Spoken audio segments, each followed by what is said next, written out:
ഇന്നു മുതൽ പ്രാബല്യത്തിൽ വന്ന പുതിയ ക്രിമിനൽ നിയമപ്രകാരമുള്ള ആദ്യ കേസ് രജിസ്റ്റർ ചെയ്തു. ഭാരതീയ ന്യായ സംഹിത പ്രകാരമുള്ള രാജ്യത്തെ ആദ്യ കേസാണ് ഇന്ന് പുലർച്ചെ രജിസ്റ്റർ ചെയ്തത്. ന്യൂഡൽഹി റെയിൽവേ സ്റ്റേഷന് സമീപം വഴി തടസ്സപ്പെടുത്തി കച്ചവടം നടത്തിയ ആൾക്കെതിരെയാണ് കേസ് രജിസ്റ്റർ ചെയ്തത്.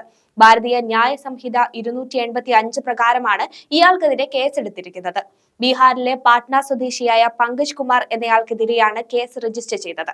രാത്രി പെട്രോളിംഗിനിടെ ഇന്ന് പുലർച്ചെയാണ് റെയിൽവേ സ്റ്റേഷനിലേക്ക് പോകുന്ന വഴി തടസ്സപ്പെടുത്തി കച്ചവടം നടത്തിയതിന് പോലീസ് ശ്രദ്ധയിൽപ്പെട്ടത്. വഴി തടസ്സപ്പെടുത്തി ഇയാൾ സ്ഥാപിച്ച താൽക്കാലിക സ്റ്റാൾ മാറ്റാൻ പോലീസ് പലതവണ ആവശ്യപ്പെട്ടു.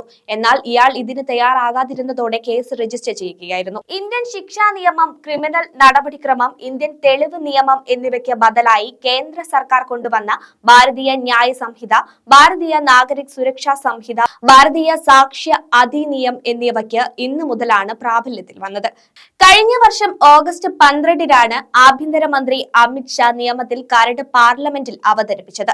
പിന്നീട് സ്റ്റാൻഡിംഗ് കമ്മിറ്റിയുടെ നിർദ്ദേശത്തിൽ പരിഗണിച്ചുള്ള മാറ്റങ്ങളോടെ ഡിസംബർ 13-ന് പുതുക്കി അവതരിപ്പിച്ചു. ഡിസംബർ 25-ന് രാഷ്ട്രപതി അംഗീകാരം നൽകി. തുടർന്ന് 2024 ജൂലൈ 1 മുതൽ നിയമം പ്രാബല്യത്തിൽ വരുമെന്ന് വ്യക്തമായ ആഭ്യന്തര മന്ത്രാലയം വിജ്ഞാപനം പുറപ്പെടുവിക്കുകയും ചെയ്തു.